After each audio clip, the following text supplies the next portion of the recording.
No vídeo de hoje eu quero te mostrar uma técnica. Na verdade não é bem uma técnica, é uma artimanha que todo fotógrafo deveria conhecer. Então vamos lá.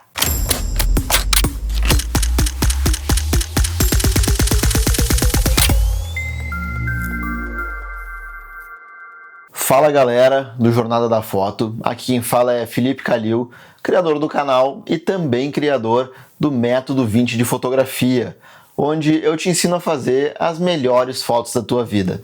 Então, depois desse vídeo, se tu gostar do conteúdo, clica no link aqui embaixo que ele vai te levar para uma página que te fala tudo sobre o Método 20. Agora, vamos para o conteúdo.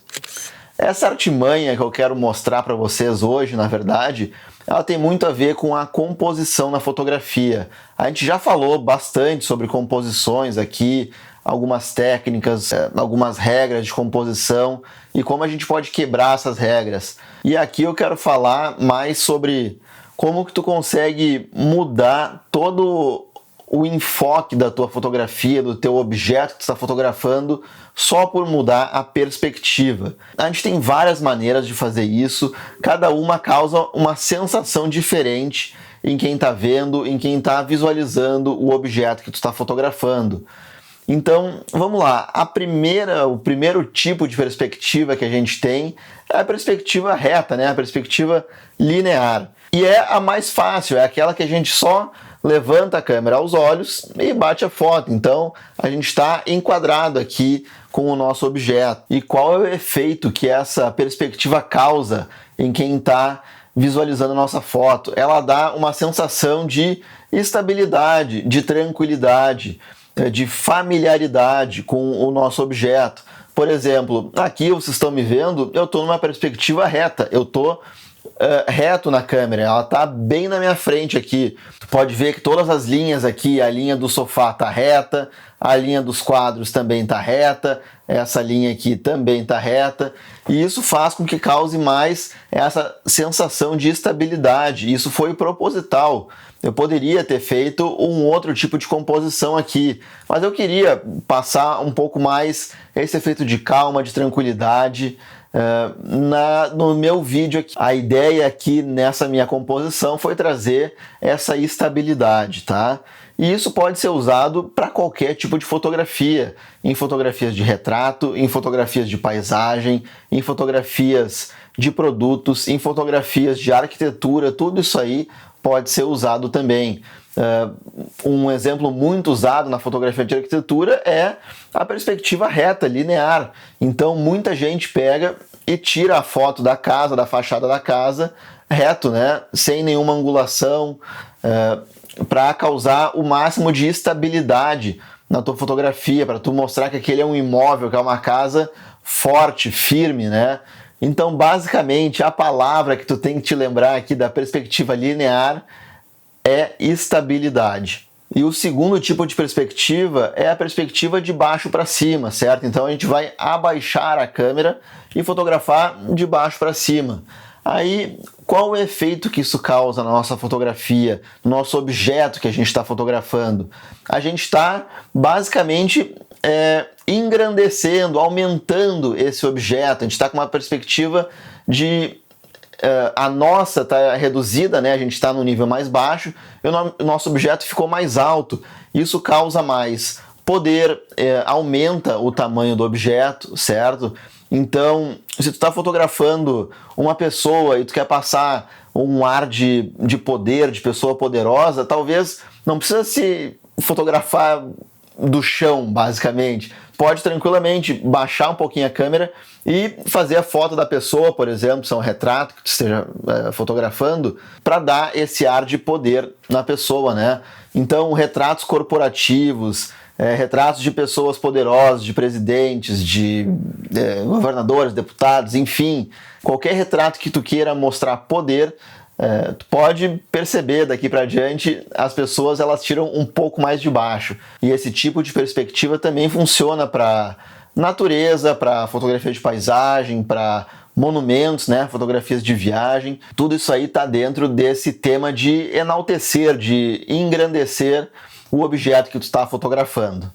Agora, se tu quiser fazer o efeito contrário, digamos assim, tu quer diminuir o objeto, diminuir a pessoa, diminuir o monumento que tu esteja fotografando, aí é o contrário.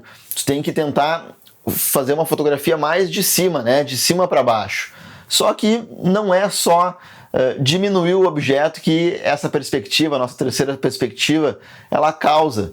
Digamos que tu esteja fotografando com um drone ou até mesmo de um lugar bem alto, um prédio mais alto, um mirante, algum ponto que tu consiga ter acesso, tu vai mostrar uma dinâmica diferente do lugar que tu está fotografando.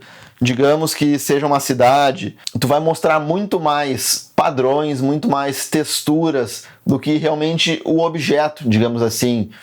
Se tu está fotografando de um mirante muito alto, de um prédio muito alto, por exemplo, tu vai começar a ver os padrões dos prédios, das ruas, os carros se movimentando, né? Tudo isso aí tu consegue ter acesso fotografando de um ângulo mais alto. E tu pode fazer isso também com um drone. O drone fica até mais fácil da gente fazer esse tipo de fotografia.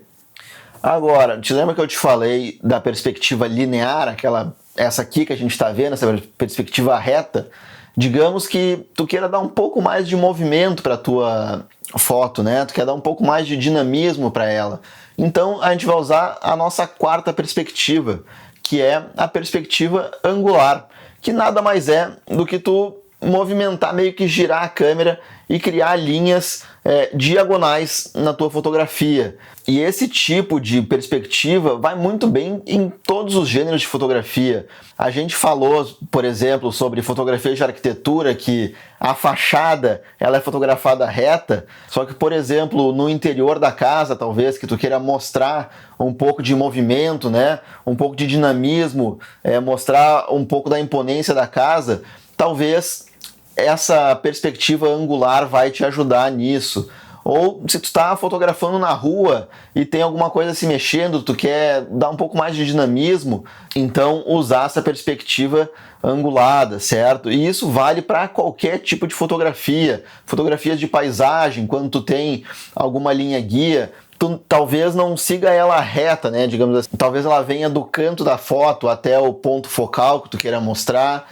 Enfim, aqui as possibilidades são infinitas, tá? Mas sabendo que as linhas, elas na diagonal, elas causam mais dinamismo na tua fotografia. E normalmente, quando se fala de perspectiva, muita gente esquece dessa aqui que eu vou falar agora, que é a perspectiva macro.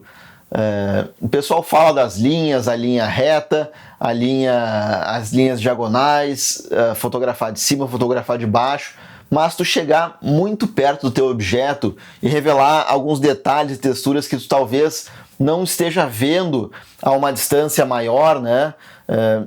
Cria muita intimidade com o objeto que tu está fotografando. A gente pode fazer fotografia macro de absolutamente tudo, seja de uma pessoa, seja de um imóvel, seja de natureza, seja de um animal, seja de, enfim, de um produto, de qualquer coisa a gente pode fazer a tal da fotografia macro. E isso deixa a tua fotografia muito mais interessante. E o ideal aqui é sempre tu experimentar com as perspectivas que tu está fotografando. Digamos que tu esteja fotografando uma cena de paisagem que tu gostou muito. Então, tenta fazer aquela perspectiva mais reta, tenta fotografar mais de cima, tenta fotografar mais de baixo, tenta colocar linhas diagonais, tenta fazer uma fotografia macro do objeto que tu está fotografando e ver qual que delas fica melhor. É só fazer o teste, tu pode ter um objeto e 5 perspectivas diferentes, dessa forma tu vai chegar em 5 resultados diferentes e não tem certo ou errado. Tudo depende de qual sensação tu quer transmitir para a pessoa que estiver vendo a tua foto. E se tu gostou desse conteúdo, da forma que eu expliquei, dá uma olhada aqui no site, ele vai te levar para o Método 20, tá? É o curso mais completo de fotografia, onde eu te ensino a fazer do zero absoluto até técnicas bem avançadas, tá? Independente do nível que tu esteja, seja iniciante, seja intermediário ou seja avançado, sempre vai ter uma aula lá que vai te ajudar a melhorar na fotografia, tá? Por hora, valeu por ter ficado até aqui, um grande abraço e tchau!